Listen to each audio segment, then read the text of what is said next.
Ibu Sutarmi sekeluarga, para romo, para suster, ibu bapak, saudara-saudariku yang dikasihi dan mengasihi Tuhan.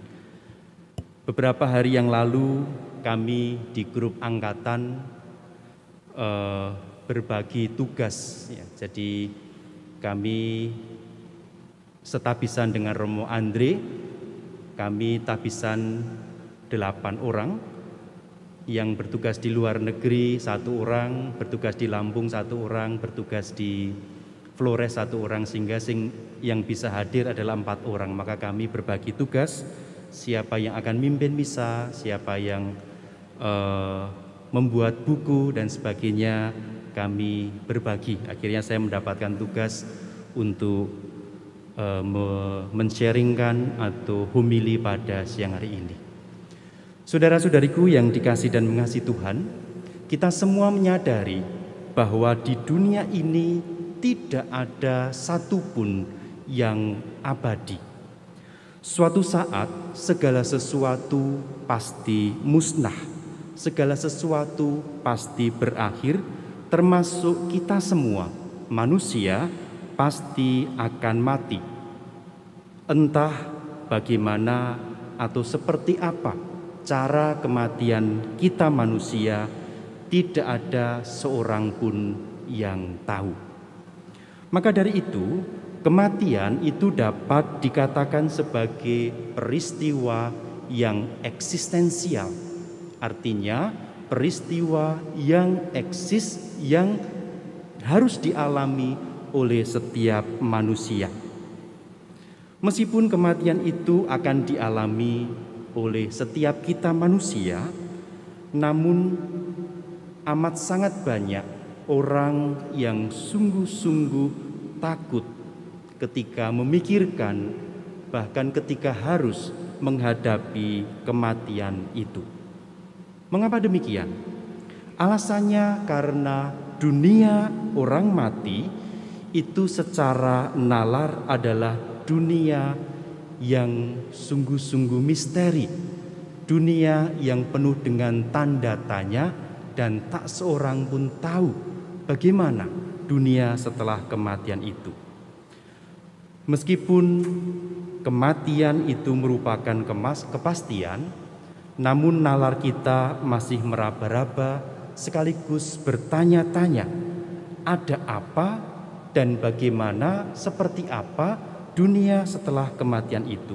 Nah, ketidakjelasan inilah yang membuat kita semua manusia begitu secara manusiawi kita takut menghadapi kematian itu. Saudara-saudariku yang dikasihi dan mengasihi Tuhan, sebagai orang beriman, kita mestinya tidak perlu takut menghadapi peristiwa kematian. Mengapa demikian? Sebab bila kita memandang dari kacamata iman, di balik kematian itu ada kehidupan, bahkan kebahagiaan sejati yang menanti kita semua orang beriman.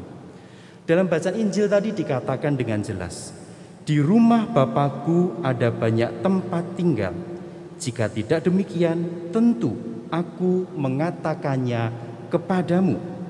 Sebab aku pergi ke situ untuk menyediakan tempat bagimu. Sabda Tuhan Yesus ini sungguh-sungguh sangat jelas, memberi kepastian kepada kita semua orang beriman, kepada kita semua yang mengimani Tuhan Yesus, bahwa kita semua tidak akan terlantar di dunia sana nanti. Sebab tempat di mana kita akan tinggal setelah kematian itu sudah dijanjikan dan bahkan telah disediakan sendiri oleh pemiliknya, yaitu Tuhan Yesus. Jaminan dan kepastian inilah yang mestinya membuat kita semua orang beriman tidak perlu lagi mengalami ketakutan akan kematian.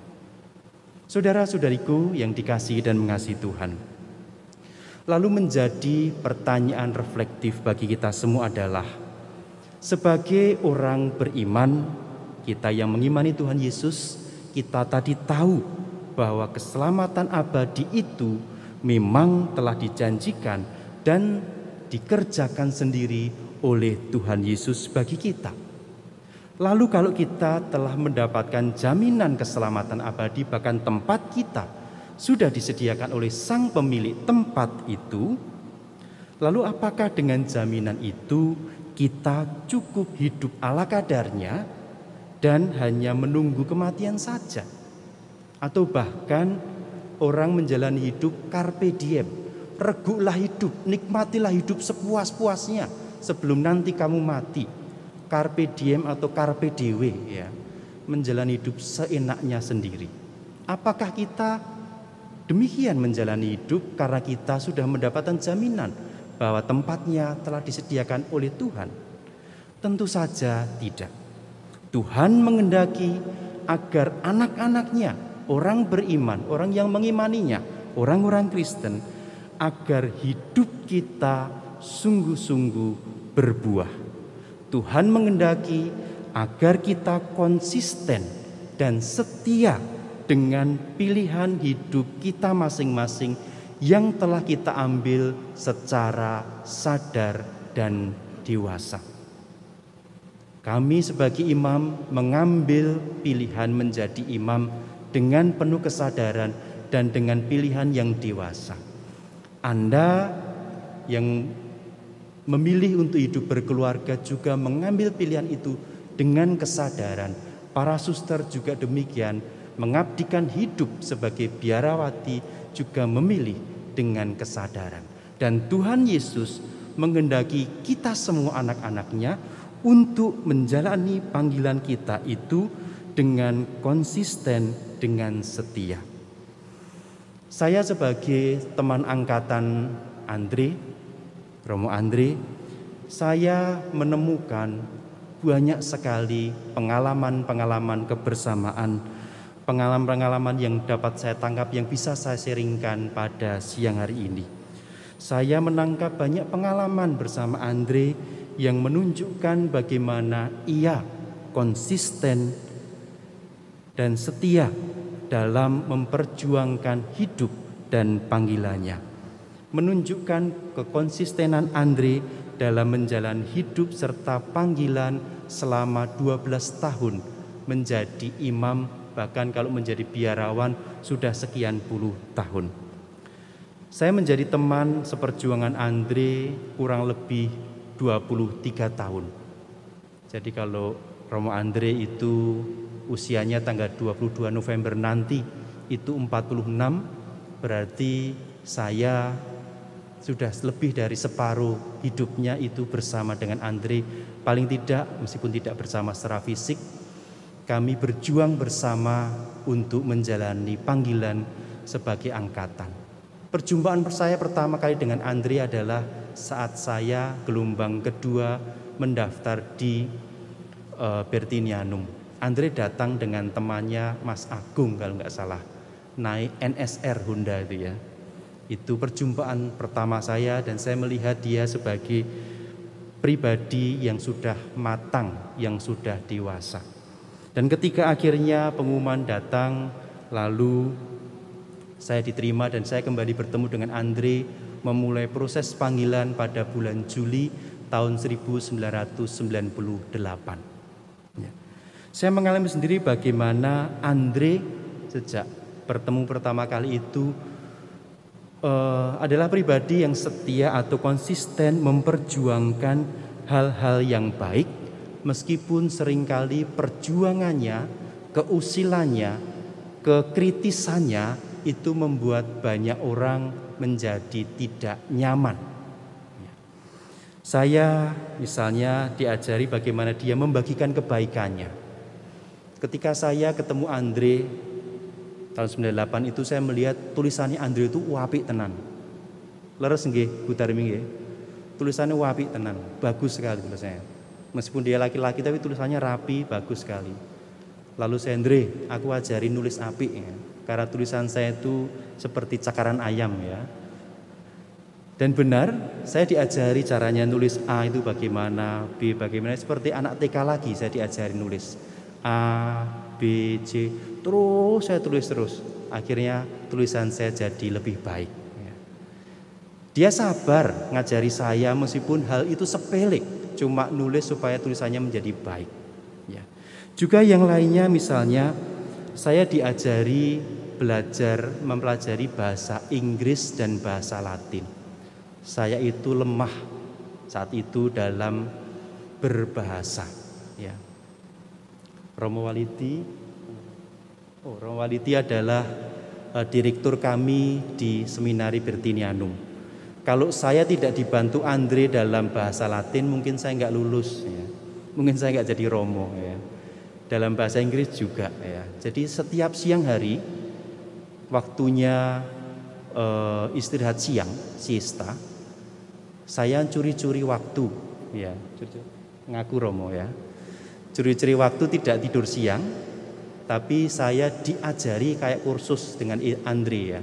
Andre kan lulusan AUB ini ya, Pignatelli ini ya. Diajari saya dulu Anto, lalu satu lagi saya lupa siapa, diajari bahasa Inggris ya, grammar, lalu caranya ngapalke supaya kalimatmu menjadi kata-katamu, vocabulary-mu jadi banyak itu bagaimana, bahasa Latin belajar tasrif bagaimana, saya diajari oleh Andre dan bisa ya, cara-caranya pakai coro-coro bodon ya, dan saya akhirnya bisa. Itu pengalaman yang bagaimana saya sungguh-sungguh, meskipun bagi Andre mungkin itu hal sepele, tetapi bagi saya belajar bahasa itu hal yang besar dan berat, dan dia setia tekun untuk ngajari saya sampai bisa, dan berkat pengajaran dia akhirnya saya lulus dari Bertinianum, melanjutkan panggilan saya. Seperti itu. Juga misalnya Andre itu ngajari untuk hidup sehat ya. Hidup sehatnya nek mangan rasa okeh-okeh ya. Karena ketika di Bertinianum itu kan semoga-semogonya ya. Baru lulus SMP makannya banyak ya. Semoga-semogonya. Jadi habis makan mangani rasa akeh-akeh ya. Secukupnya saja. Dan setiap kali selesai makan malam, saya, Andre dan beberapa teman dulu itu tidak langsung ke kamar untuk duduk atau leyeh-leyeh, tidak, tapi kami di Bertinianum di Biara Bethlehem itu kami keliling, sambil keliling kompleksnya kan luas ya. Keliling kompleks, kami berdua bertiga keliling, kami sambil sharing-sharing panggilan kami ya. Jadi tidak ada pengalaman-pengalaman waktu-waktu yang terbuang bersama Andre. Bagi saya ada banyak sekali pengalaman di mana ia membantu saya untuk mendewasakan saya. Kebaikan-kebaikan Andre itu begitu membekas di hati saya dan sungguh menjadi kenangan yang baik bagi saya. Saya beruntung mengenal Andre. Saya bersyukur karena ia sungguh-sungguh mewarnai hidup saya, mendewasakan saya. Saya bersyukur saya bertumbuh menjadi pribadi yang dewasa, salah satunya berkat perjumpaan saya dengan Andre. Ini bukan saat untuk memuji-muji orang yang sudah meninggal, tidak. Tetapi saya ingin membagikan pengalaman baik dia supaya kita mengetahui pribadi Andre lebih baik. Hal lain yang membuat saya kagum dan bersyukur adalah saya boleh mengenal Andre soal kesetiaan dan kekuatan dia dalam menjalani rasa sakit dan rasa tidak nyaman. Kita semua tahu bahwa kehidupan ini kadang-kadang tidak selalu berjalan baik. Kita manusia pasti punya pengalaman-pengalaman saat-saat berat, saat-saat pahit, saat-saat gelap di dalam kehidupan kita. Dan kualitas iman kita, kualitas hidup kita justru nampak ketika kita setia menjalani kesulitan, melewati persoalan-persoalan hidup itu. Kita tahu bahwa pada saat kelas 3 di Skolastikat MSF Jogja, Andre mengalami kecelakaan saat bermain bola. Jadi dia saat itu menjadi kiper. Lalu dia mau membuang bola karena ada gol gitu ya, dia membuang bola, ditendang, dipasang kaki, lalu 2 urat tendon di di betisnya, di dengkulnya itu ya, itu putus ya. Sehingga kalau kaki itu hanya bisa maju mundur, dia bisa miring gini ya, karena putus uratnya itu. Nah, karena dua otot tendonnya putus sehingga Andre harus dioperasi. Kakinya harus digip dari ujung kaki sampai ke pangkal paha. Ya, hanya kelihatan jari-jarinya kakinya itu saja ya. Itu otomatis Andre tidak bisa bergerak sama sekali selama beberapa bulan, 3 atau 4 bulan. Andre nggak bisa berangkat kuliah, Andre tidak bisa terlibat dalam acara-acara komunitas, dia tidak bisa terlibat di dalam kegiatan-kegiatan olahraga yang ia sukai. Dan juga yang paling menyiksa Andre adalah saat dia digips dan dia menjalani pemulihan, dia harus tergantung pada orang lain. Kita tahu Andre adalah orang yang sangat mandiri, tidak mau tergantung pada orang lain.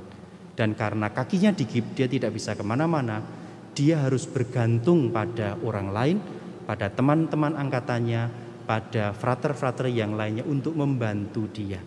Dan itu saya tahu persis adalah saat yang sangat tidak nyaman bagi Andre. Bagaimana ia tergantung kepada konfraternya, temannya untuk mengambilkan makanan, untuk membersihkan pispot, untuk nuntun mandi ke kamar mandi, ya, atau sebelum bisa kamar mandi untuk nyibinin dia, ya, dan seterusnya. Juga ketika setelah 3-4 bulan gipsnya dibuka, kakinya karena 4 bulan begini terus, kakinya tidak bisa nekuk ya. Akhirnya Andre minta tolong saya, tolong aku dibantu untuk nekuk kakiku sesuai dengan perintah dokter di Panti Rapih saat itu. Karena berbulan-bulan tidak ditekuk, sakit sekali. Saya tahu dia kesakitan, sakit. Akhirnya saya bantu sehari tekuk 1, 2, 3, sekuatnya Andre dulu ya. Di hari pertama mungkin hanya 10 kali dia kuat, wes kuat ya. Akhirnya mulai naik lagi 20 kali sehari, mulai naik lagi 50 kali, 100 kali, 200 sehari, 500 bahkan sampai 1000. Akhirnya Andre bisa nekuk dan bisa berjalan dengan normal. Kekuatan dia untuk menahan rasa sakit, kekuatan dia untuk setia menghadapi persoalan itulah yang luar biasa.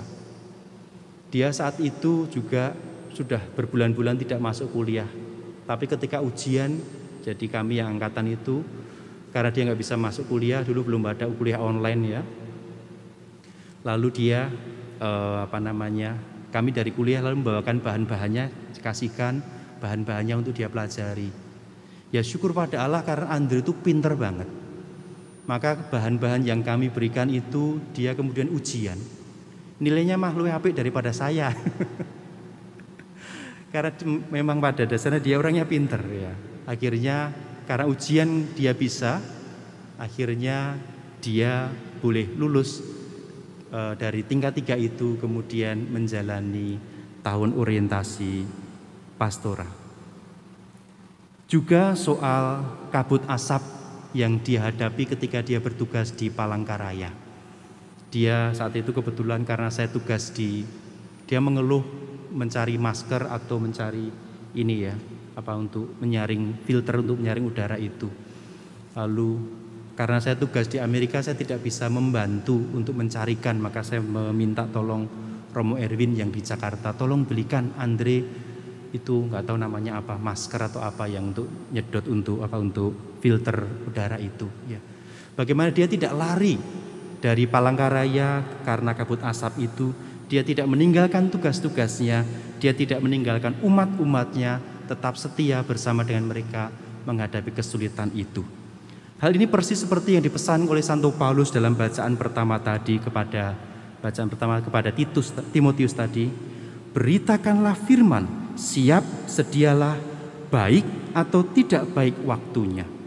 Ketika hidup kita dalam kesulitan ataupun dalam saat kita mengalami kebaikan, mengalami banyak berkat, Andre menunjukkan kesetiaannya untuk itu. Ketekunan dengan si Andre inilah yang membuat saya sungguh-sungguh sebagai angkatan bangga. Sampai akhirnya Andre bisa berkata seperti Santo Paulus, "Aku telah mengakhiri pertandingan yang baik. Aku telah mencapai garis akhir dan aku telah memelihara iman." Saudara-saudaraku terkasih,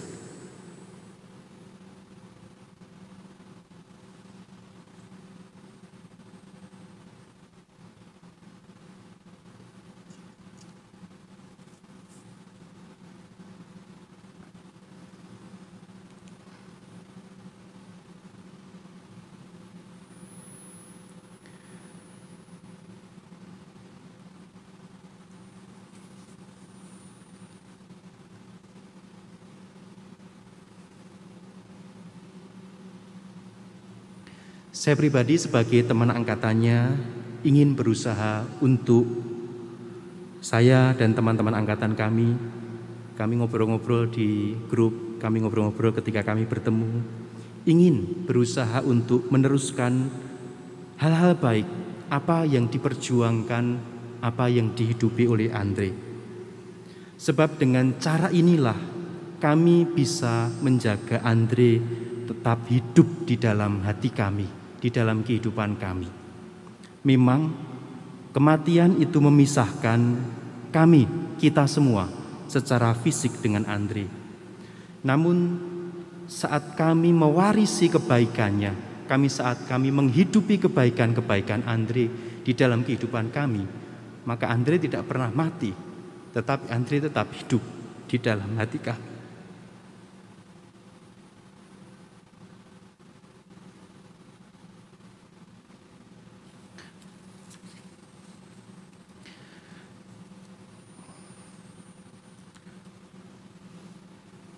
Maka sharing saya, pengalaman-pengalaman yang saya bagikan ini menjadi kesempatan baik bagi kami untuk mengenal Andre lebih mendalam dan mewarisi apa kebaikan-kebaikan yang dia miliki, sehingga biarlah secara fisik kami berpisah, tetapi Andre tetap hidup di dalam hati kami karena kami menghidupi kebaikan-kebaikannya. Kita bersama-sama berdoa bagi perjalanan Andre, Romo Andre menuju rumah Bapa, dan biarlah ia karena belas kasih dan kebaikan Allah mengalami kedamaian, sukacita abadi bersama Tuhan dan menjadi pendoa bagi kita semua. Kemuliaan kepada Bapa dan Putra dan Roh Kudus, seperti pada permulaan, sekarang.